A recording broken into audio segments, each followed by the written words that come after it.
Hi, everybody. Oh, microphone is on now.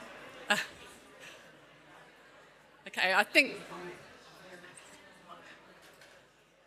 I'm okay to get started. We're already a little late. Apologies, but welcome to OASPA's first in-person conference in 5 years.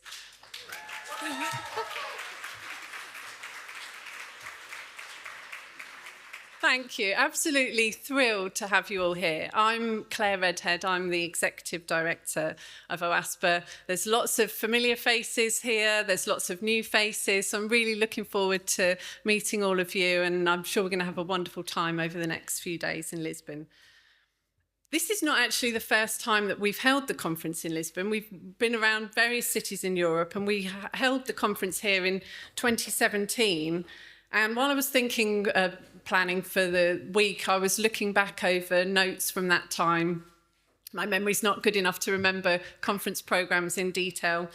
And I was reading through stuff, seeing that we were covering a lot of topics that you'll recognise. So pre-printing, research assessment, evaluation, incentives, open access books, open access infrastructures, all sounding quite familiar. One of the speakers quoted the saying, if you want to go fast, go alone. If you want to go far, go together, which made me think, have we gone fast? I don't want to look at Robert Kiley. I know that he would say that open access definitely has not gone fast, but we have come a long way. We have gone far. The nature of the discussions that we've been having around those topics has changed. We've also been thinking in preparation for this conference this year, why do we conference? The in-person conference is quite different to our online conference. Why does coming together help?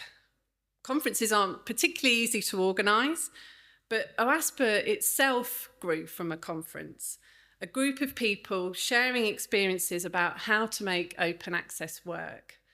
OASPA is a foundation with a mission, but it's also a community of open access organisations focused on how to make open access publishing happen. And so every year, OASPA has provided a place to continue those discussions, to enable connections, to facilitate conversations, and to support all of those who are working to move open access forward. We have come a long way, and this year's programme is testament to that. The conversations are detailed, they're specific, and we really have moved on. So we come back to the very essence of the conference. If you want to go far, go together.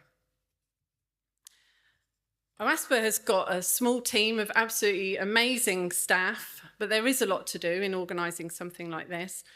So thankfully, we've had a lot of support along the way, and I'm just going to whiz through a few important thank yous before I pass to Bernie for some housekeeping.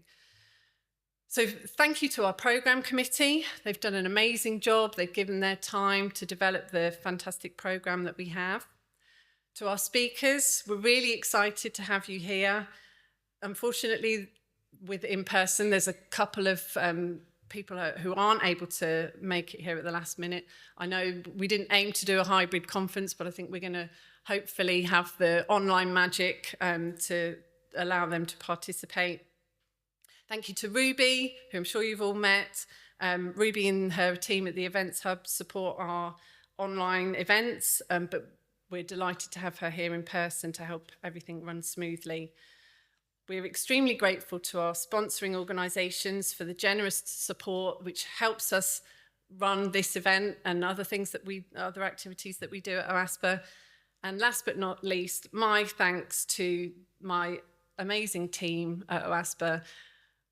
A few people have commented that I seem really calm, and that I was always doing all the running around, if you've been to any conferences before, and it's made such a huge difference to have a team of people supporting me. So Carol, Lulu, Malavika, Melvin, David, they're all here, happy to talk to you about OASPA stuff. And the biggest thanks go to Bernie, as always, for managing everything, coordinating it all. Thank you so much, Bernie. Lots of wine when this is done. So I will pass over to Bernie now to run through some housekeeping, but of course, final thanks to all of you for joining us here. Hope you have a wonderful time in Lisbon at this conference with us. Thank you.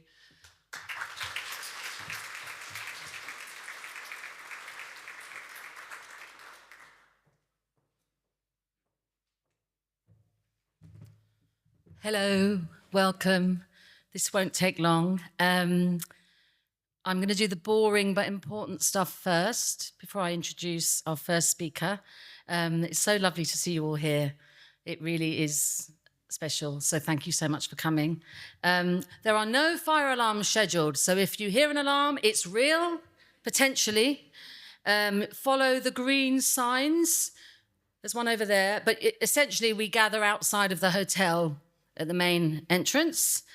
There are toilets on this floor outside this room, and there are many, many bathrooms and toilets all over this lovely hotel. There are power sockets under your tables. We know that some of you will be too hot, some of you will be too cold. We'll do our best to manage the temperature to an optimal level, but please do say if you're really struggling. There's lots of OASPA staff here. Timings. It's not my natural ability to keep to time, but we'd really appreciate it if our speakers do, whilst speaking slowly and clearly, because English is not everybody's native language. We have quite a tight schedule, and we all want to make sure we make it to breaks and all that stuff on time. And finally, I'd really like to thank our sponsors for the conference. We see sponsor logos at every event we go to. They are absolutely crucial to us being able to put on this event. So we are genuinely and sincerely thankful to everyone who has sponsored us at whatever level. And you will see some of their logos around. And please try and take notice of them, because they have helped us out once again. So now I'm going to move on to introduce our first speaker.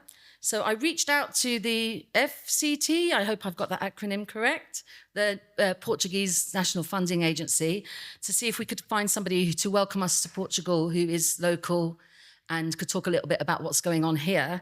So I'm delighted in a moment to introduce you to Delfim Leão, thank you, who is a full professor at the Institute of Classical Studies and a researcher at the Centre for Classical and Humanistic Studies at the University of Coimbra. His areas of interest in the main are ancient history, law and political theory of the Greeks, theatrical pragmatics and the ancient novel. He also has a strong interest in open science and scholarly communication. So yay for humanities.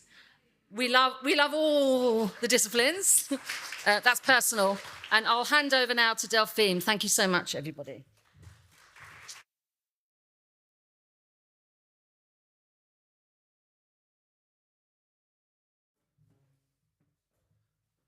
Thank you very much, Bernie, for this enthusiastic introduction. And well, it's a great honor to be here, in fact, and also a very big responsibility, but mainly a great pleasure.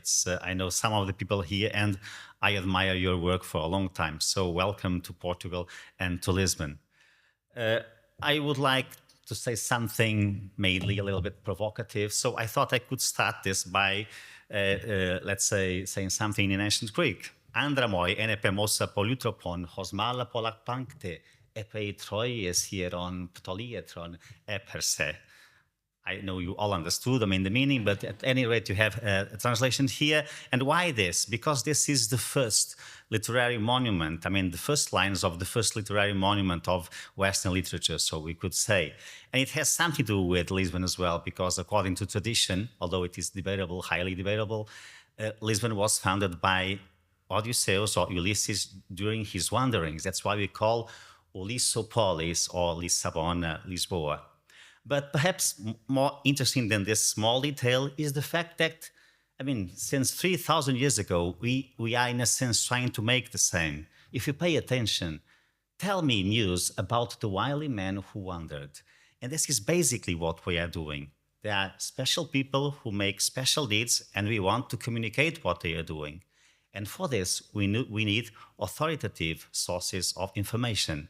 Here is the muse, as it is in Iliad, when he calls the goddess, meaning Thea Achilleus, So it is someone who is authoritative. And as for us, we are responsible for scholarly communication, for publishing. What we want to do is an authoritative source of information on which people can rely and, of course, know what is being done around. A lot is happening here in Portugal. I cannot talk a little bit because of the 10 minutes I have, but I would like to talk a little bit about FCT, the National Foundation for Science and Technology, and thanks João Moreira for having invited me to be here. So only 3 of the, let's say, most, impressive programs that we have, and also to say that with FCT, everything that relates to national policy, to the funding, has to do with FCT. So it's really important for us to be aligned, to be, of course, involved in what is being doing. So those 3 just small details. The recap is the open access scientific repositories in Portugal. It's a common repository. It's extremely important. It has almost 3 million documents there. So, and it exists officially for some 16 years. And it's really the central point where everything that is produced by, the national researchers is uploaded and is made available, mainly in open access, about 86%, if I'm not mistaken. And of course, in the near future, we'd like to be 100%. Another very important initiative in this, it's celebrated, I think, the 20 years. It's the Beyond, the online knowledge library. It says it's extremely important. That's because this is the central point that aggregates and makes available for all the institutions in Portugal, relevant research. So it's different from RECAP because it's production that is made by other partners, by other countries, by other researchers. It is a central point, and of course gives us strength to be able to negotiate the best terms of having this. And now a program that has just been launched, I'm very curious about it. It has the National Program for Open Science and Open Research Data. It's extremely important that, being a small country, we may be able to work together. We do not do this quite often, or at least we should do it more often than we do, because when we are able to work together, to put our efforts together, the results are much more impacting and much more impressive. So a lot is expected from this new program, from the former 2 programs, which are extremely core for what we do. And of course, I could talk about many other things, but I'm just trying to arouse curiosity and not, of course, talk about everything. Now, a few details regarding some national, international projects, and I will end up with something that is being launched today. So it's a small, let's say, token for you to take if you'd like to. So one thing with which I'm very much involved, and some of the people here, is OPERS, this research infrastructure, which is dealing mainly with scholarly publication, scholarly communication. So it's becoming clearly a pan-European infrastructure. As you see, the members here involved, some that are core members, that are affiliated members. And one thing that is very important for us is to make the national nodes and make them connected to the central hub.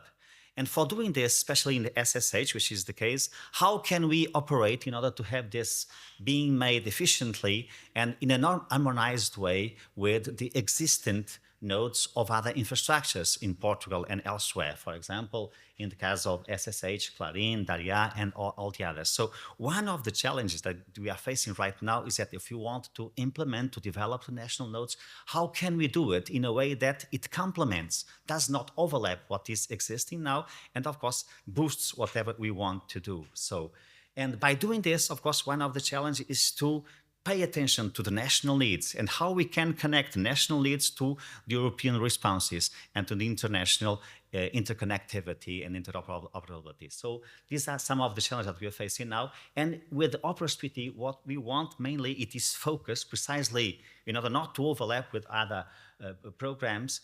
It's focused in enhancing Portuguese academic publish. So we are working with the Association for Portuguese Higher Education Presses, and of course, to put all what we're doing in the portfolio of services, a test service, and of course, to try to help national institutions, national presses to become more international.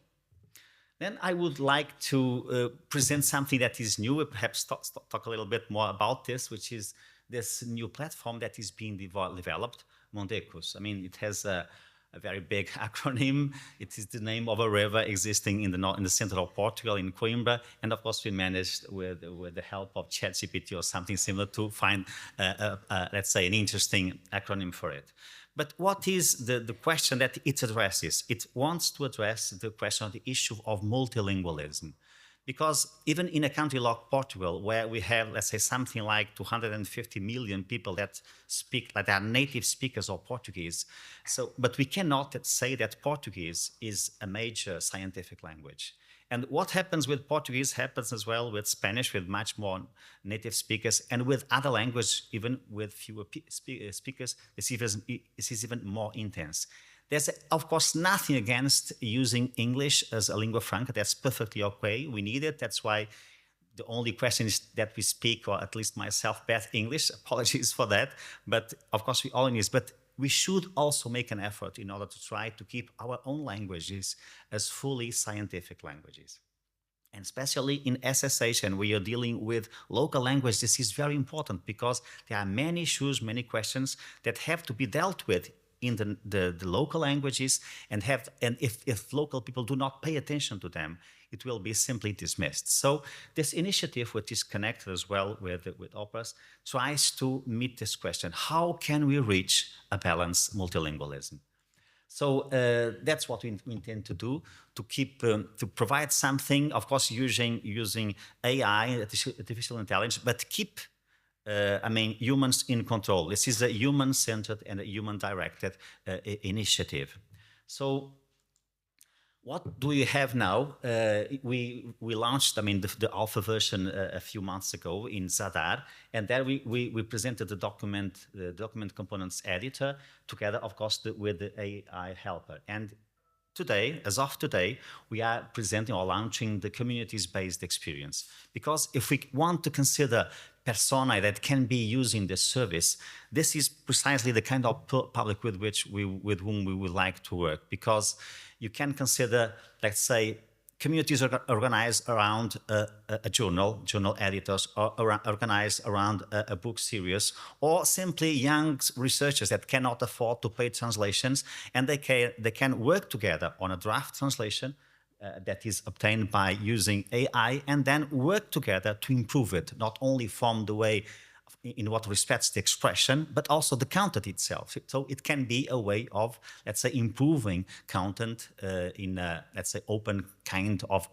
review as well. But especially for, let's say, young researchers who many times feel the difficulties in paying, let's say, in having their works published. It's a way of finding this. And also we want to put together let's say, publishers with researchers. And why not? If I have a certain work in a certain language, why should I not use this and the community to publish in a different language? And by doing this, widening visibility, communication, and dissemination.